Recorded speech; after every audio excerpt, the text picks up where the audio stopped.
뭐야? 바로 무려 40년 동안 미궁 속에 빠져 있었던 미국의 악명 높은 미제 사건입니다. 40년? 예, 이른바 그 골든 스테이트 킬러 사건입니다.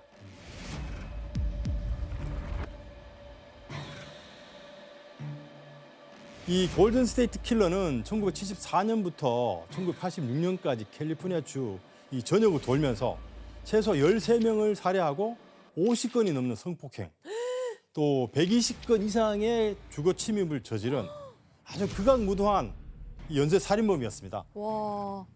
40년을 못 잡았어? 어떻게 40년을? 예, 범인은 주로 이제 한밤중에 잠든 피해자 집에 침입해서 창문이나 문을 열고 들어왔습니다. 처음에는 이제 주거 침입과 같은 절도로 시작했지만 곧 이제 혼자 사는 여성들을 이렇게 노려서 성폭행으로의 범행이 바뀌죠. 이렇게 점차 이제 부부를 함께 공격한 뒤에 살인까지 저지르게 됩니다.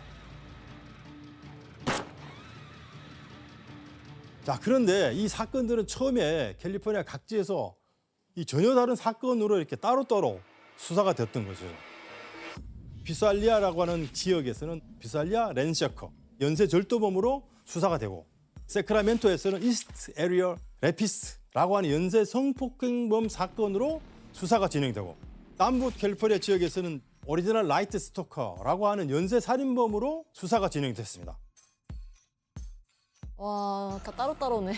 그렇죠. 이름도 다르고 수사하는 뭐 경찰서도 다르고 또 범죄 유형 자체도 다르기 때문에 아무도 이 사건이 연결되어 있다고 생각하지는 못했습니다. 와, 그렇지.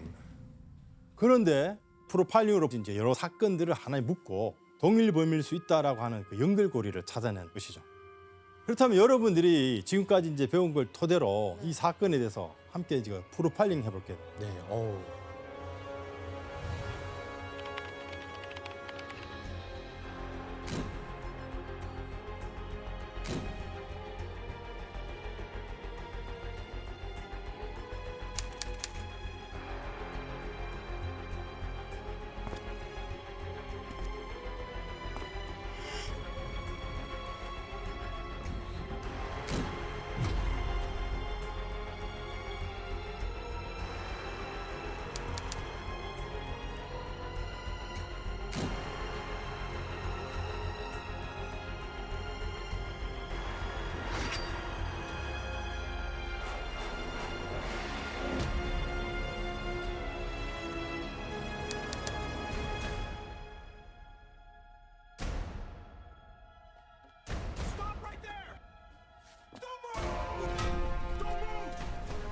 어머.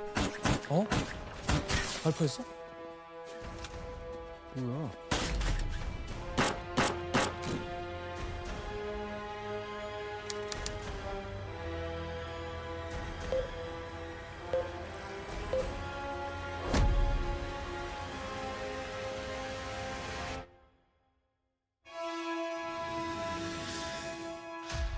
프로파일링은 골든 스테이트 킬러가 범행을 저지른 방식을 분석해서 범인의 직업군을 두 가지로 좁혔습니다.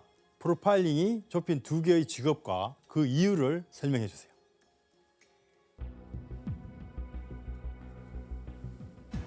일단 갑시다. 자, 그러면 미주 씨부터 한번 보여주실래요?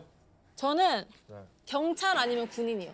이유. 이유는 일단은 침입 후에 미리 탈출로를 확보한다는 거는 이미 일단은 그거를 범행을 저지르는 거를 많이 받고 안다는 거고, 그리고 경찰을 총으로 당황하지 않고 쏜 거야. 총을 쏠 줄 아는 사람. 혼선을 준다는 것 자체도 경찰을 놀릴 줄 알고 경찰이 어떻게 혼란에 빠지는지 아는 사람인 것 같은 거예요. 저도 그냥 경찰. 만약에 하나 더 있다면 도로 경찰 정도? 뭐 교통경찰. 무전기로 다 들으니까 다 이동 경로 피하면서 피하는 거고. 예. 저 꼼짝만 말투는 경찰 말고는 맞아. 누가 일반인한테 꼼짝말하는 말을 해요. 영덕 씨. 저도 같은 생각입니다. 똑같습니다. 야, 자, 이 중에서 완벽한 프로파일링 한 사람이 있습니다. 누군가요? 그런가요? 이주 씨 정답입니다. 와, 경찰 군인. 대단하다. 지금 저희가 몇 주 동안 이렇게 수업을 들으면서요 많이 업그레이드 됐거든요. 저희는 반경이 됐어요, 반경. 네, 그러니까요. 예. 당시에 그 추정한 직업군은 경찰 또는 군인이었다라고 해요. 와, 왜 정확하다. 그렇게 프로파일링 했는지 단계를 하나씩 짚어봐야 되겠죠. 네. 범인은 이제 범행 전에 미리 이제 피해자 집에 몰래 침입해서 창문 잠금 장치를 풀어놓고 탈출로, 즉 도주로를 확보해 놓은 거죠. 그리고 피해자를 제압할 때 꼼짝마, 안 그러면 죽여버린다. 뭐 이런 식의 강압적인 말투로서 일반인에게서는 잘 나타나지 않는 화법이기 때문에 군인이나 경찰이라고 우리가 추정할 수 있었던 거예요. 또 범행 장소를 비살리아에서 또 세크라멘토, 다시 남부 캘리포니아 지역으로 이동했다고 하는 것은 상당히 그 수사에 혼선을 준 것이죠. 경찰이 어떤 식으로 수사하는지를 이 범인이 상당한 수준으로 이제 꿰뚫고 있었다는 것이죠. 아, 이 특징을 이렇게 모두 종합해서 보니까 지금 이 프로파일링 했던 것이 정확하게 들어맞는 그런 결과들을 우리가 알 수가 있습니다. 그러네.